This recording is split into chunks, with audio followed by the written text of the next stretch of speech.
Hey, what is up, everyone? It's Odin here.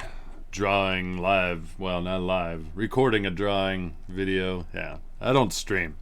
Um, yeah, friendly neighborhood Odin, never forget. I am drawing on a new page before I get going too far. Uh, I've actually drawn several pages that I've just not shared. Usually, lately, I've been sharing pretty much every new page I draw. So I'm like, yeah, why not? Like, who gives a shit? Some people are worried about teasers, and I'm just like, yeah. Well, I think there's difference between teasers writing or story wise, and teasers art wise. So this is teaser art wise, which I'm like, look, there's no lettering. I I think you guys can see this and go, I really want to know what that's about if you like the imagery. So that's my hope with sharing all this stuff. I mean, literally, you have no idea. Maybe you could draw your own conclusions, and if you could come up with the exact story, kudos to you, which I know you couldn't. But so I'll share some of those on here today. I tried to make this video earlier too, and this camera, this one here where my hand is going, it doesn't like certain images. If the image has lots going on, sometimes it just freaks the shit out of this camera and just kills it. So the last page I shared on social media was this guy here. So I'll give that as a reference as to where we're going, because people have seen this. You may have seen this floating around. But I have to share it up on this camera, but not on this one, because it'll freak that one out. So that was the most recent page. I shared it on, Twitter, Instagram, all that shit. So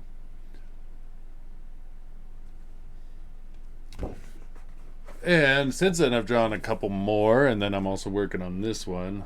The next one, which I can share on this, I can actually put it on this, would be the page that follows the one I just showed. Again, like, nobody knows what the hell's going on here. I do. I'm the only one, actually, which is kind of fun. I remember talking about that, like, the Bible says that we were created in God's image, and I think there's the most true element of that is that we have this ability to create. And when you're creating a story or you're drawing a picture, you're almost like God in that moment. You get to decide what happens. You get to decide how it's going to look. You get to decide all this stuff. You're very creative in that moment. So yeah, it's great power with great responsibility. So yeah, this is the next page, and like I said, maybe draw your own conclusions. I'd be curious what people think is actually going on here. And then the next one I drew before I start on this is this guy.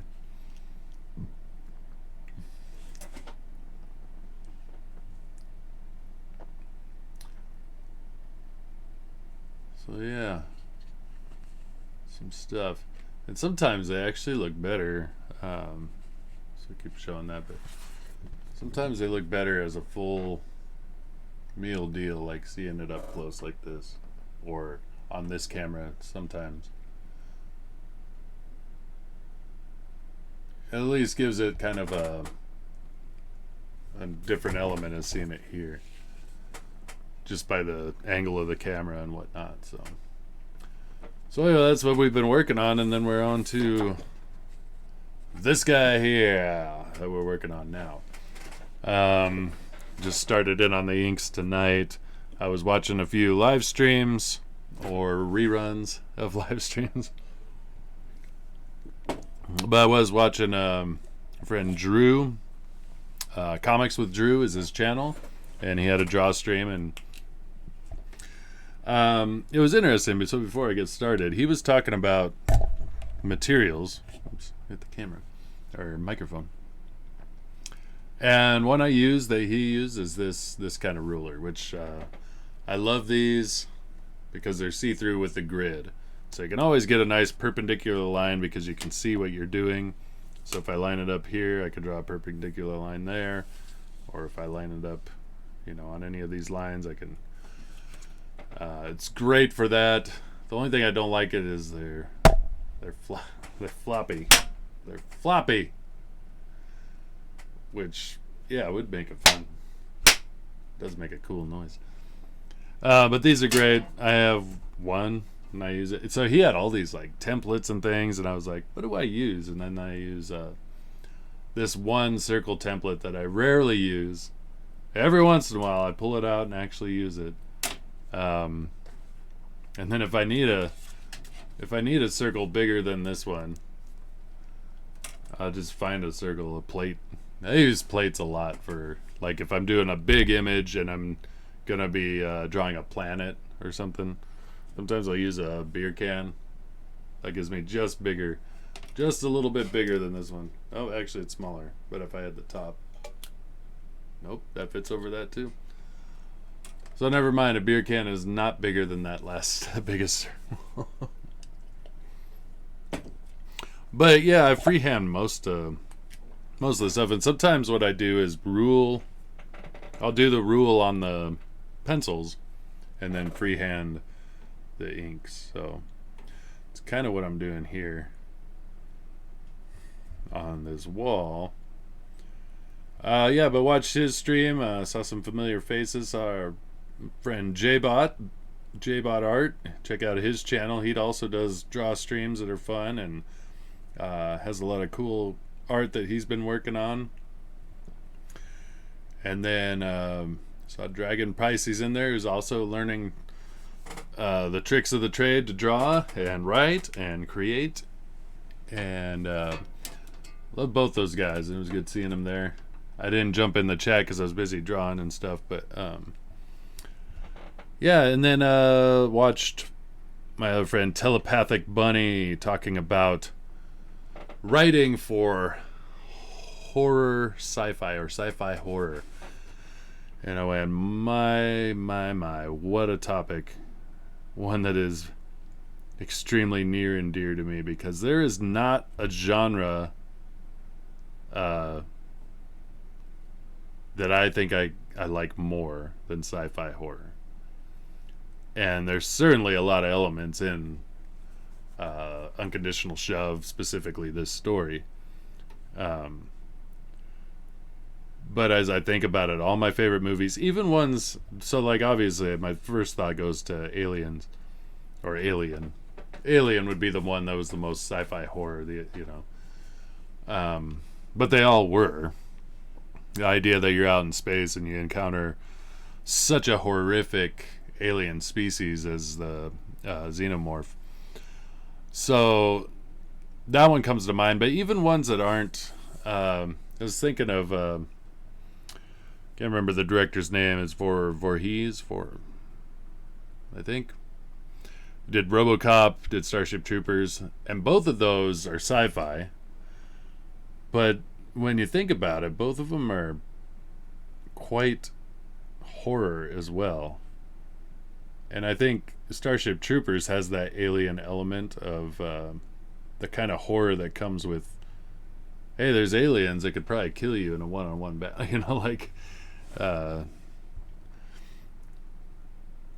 and then RoboCop just had some very horror themes to it. I mean, horrific themes. Not really horror, but a lot of violence anyway, which, man, we gobbled up when I was that age. I watched RoboCop as much as any movie when I was like 10.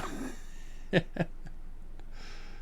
funny to think about how much I watched that at such a young age. But yeah, horror is a subject that, or horror sci-fi is a subject that is the most intriguing. Like, horror is intriguing, right? The fact that there's like maybe supernatural things and scary things, of course that's intriguing. It's fantastic. It's crazy to think about. But science fiction, when you add it to it, it has this element that we did it to ourselves, you know. um, that our curiosity scientifically brought it upon us. You know, we were exploring space and went, maybe we shouldn't have. Or bending the fabric of space and time. Maybe we shouldn't have done that, you know. I think about that one a lot, like Event Horizon. It's like, did we reach too far and find things we didn't want to find? You know, I think about that a lot with our with the world we live in now. You know, and artificial reality or artificial intelligence, not artificial reality, but yeah, artificial reality too. But all of that, you know, it's crazy to think about. And those things were once literally science fiction, and now they're science reality. You know.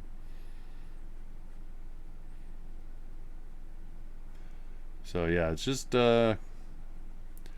interesting topic. And then the vastness and cold and loneliness of space. And I don't have phobias, I don't think.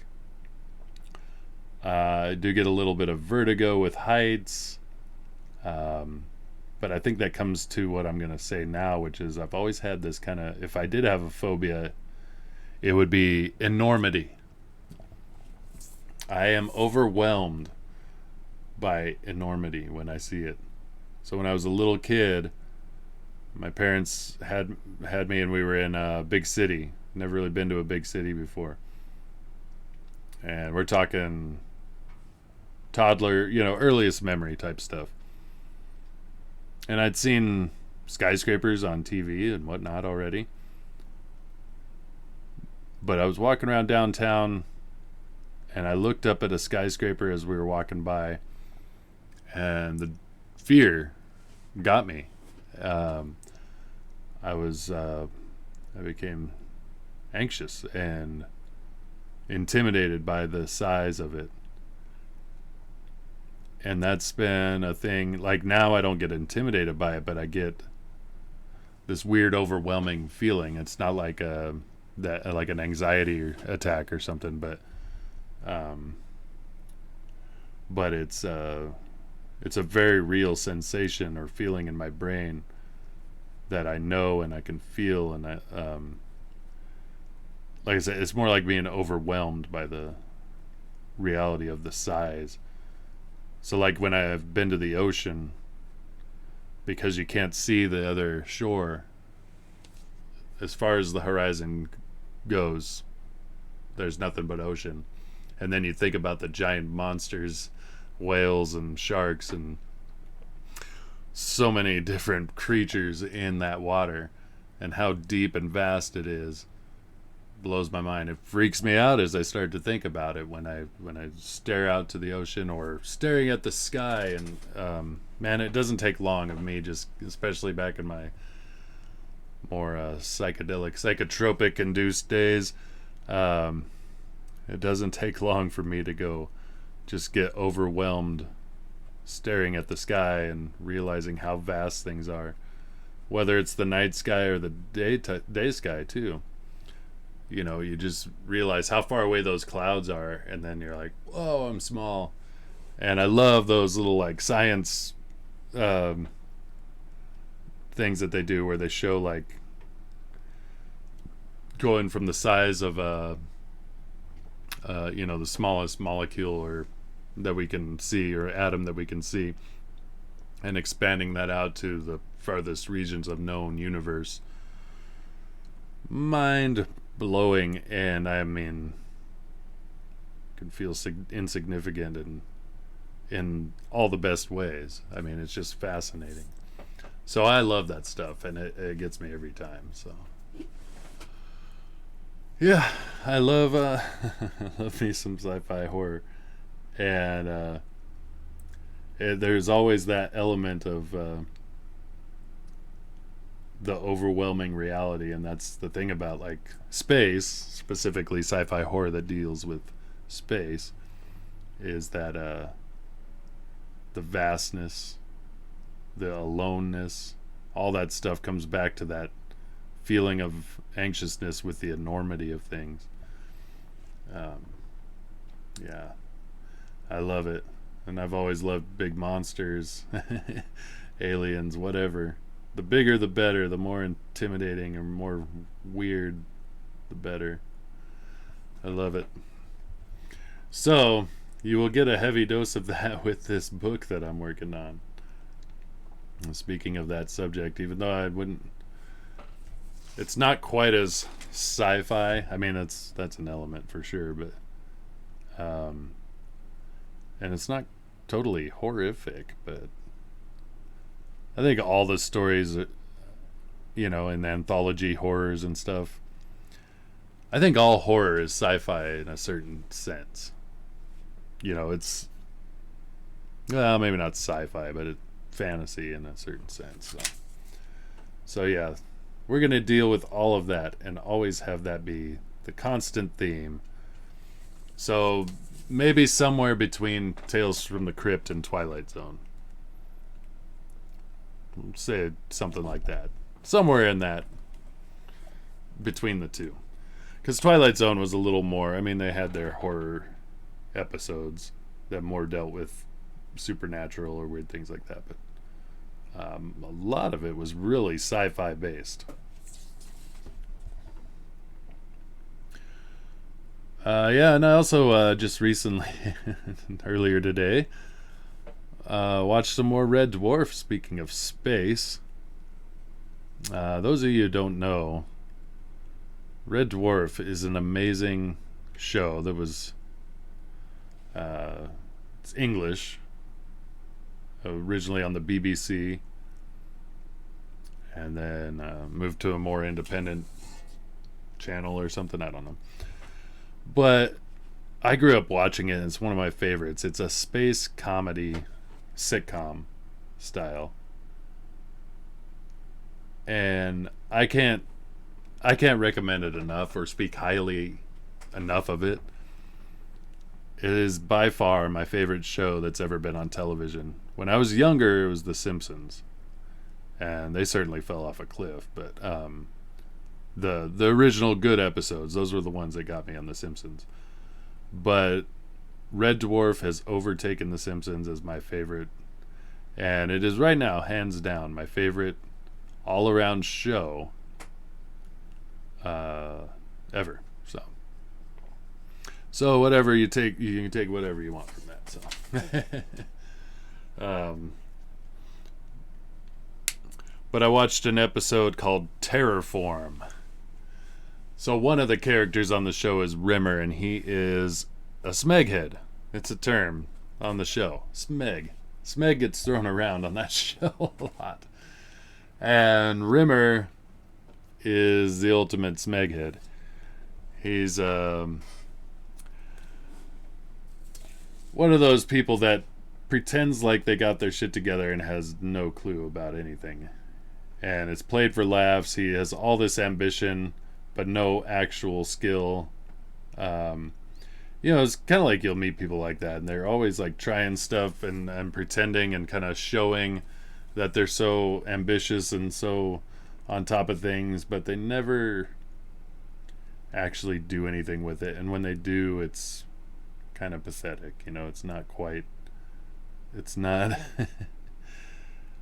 like they didn't take the time to craft a skill. They just wanted to be ambitious and just wanted to jump into the deep end, that kind of feel. So it's an interesting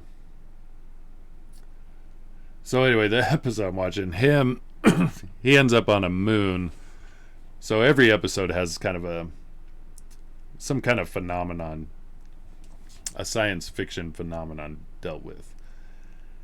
And on this one, the moon he ends up on is called a Psi moon. And a Psi moon, so the episode's called Terrorform. A Psi moon will change the physical landscape of the moon to match the mental landscape of the person on the moon. So Rimmer shows up, and he's got all this neurosis and hidden mental issues, basically. He's just got issues. and it's neurosis, it's shame, it's so the story goes that there's one dominant monster on this planet, and it's explained by the mechanoid that everybody's mental landscape has one dominant drive, whether it's ambition or greed or power or lust or something more benevolent like pleasing others or something like that. Well, in Rimmer's world, it was a giant monster who captures him, and it's his self-loathing. Because of all this, like, pretending to have his shit together and being super ambitious, he actually hates himself. So that's the idea. Played for laughs, of course. The show is hilarious, and once you get to know and love the characters, it becomes 10 times funnier. But yeah, can't recommend it enough. Well, I've been drawing a bit. I'm not going to make like an actual stream of this and like it like long, so I just wanted to share some of that new art. And really quick, I'm going to grab one thing.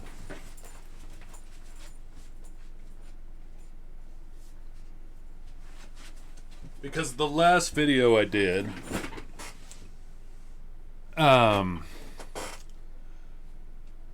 was a quick draw. And then I decided to add to that quick draw because I was like, I really like this. I don't want this image to just be a 30-minute one and done. So I just added more later. So I was going to share that. That was the Amazon Barbarian Woman. And that was the final that we finished with. So I figured I'd share that as well while I'm in the sharing mood of all the artwork and whatnot. So you saw some new pages. You saw one that I'm working on now. And yeah, moving right along. There's still a long, long way to go, but time is on my side. I want to make a good book. I'm not going to rush this. There's still plenty more to go, but I'm not going to make any promises on when it's going to come out. So, but we're working hard. And like once all of the drawing is done, have the script in hand, we'll get some lettering done, potentially some color. I don't know. Maybe I'll just do black and white, see what happens. Potentially color, but that's when we'll be able to go full speed ahead as far as crowdfunding and getting it out there to people. But right now, I'm just going to show a lot of imagery and be like, hey, I hope you guys are getting interested. I hope this is getting exciting. I'm excited. I'm excited to finally get this all done.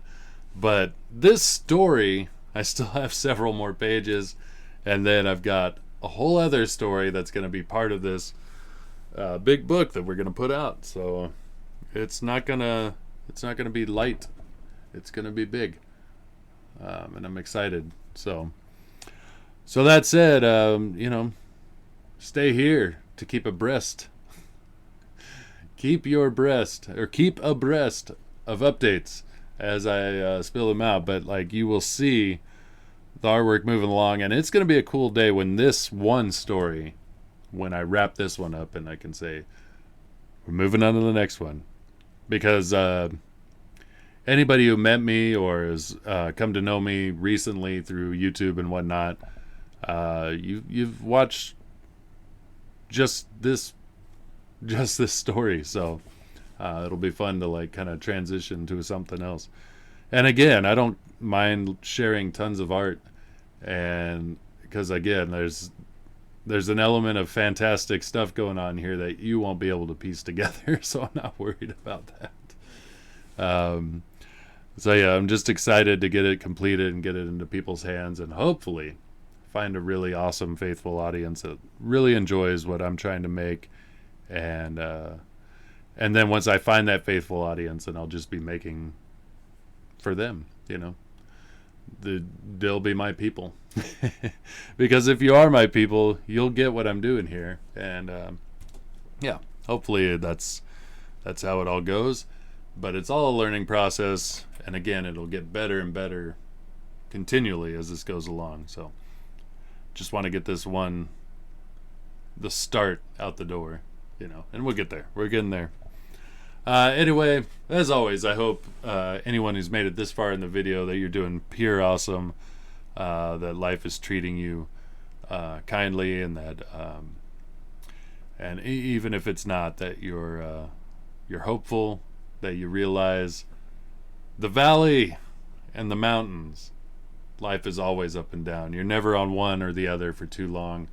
Just know that if you're in the valley, that's where all the nutrients are. Just learn, grow, strengthen, develop, create new armor and weaponry. Also feed yourself, make yourself awesome in that moment, knowing that going through that shit is where you learn and get awesome. And when you're on the mountaintop, you're not doing a lot of that stuff. You're just enjoying yourself. So just know life is about both. So wherever you're at, just know I hope you're doing awesome, and that your future is bright. And with that, I could go off on all kinds of motivational sayings, but I don't want to stay here all night. So with that, we will see you later. This is Odin. Have a good night. Bye.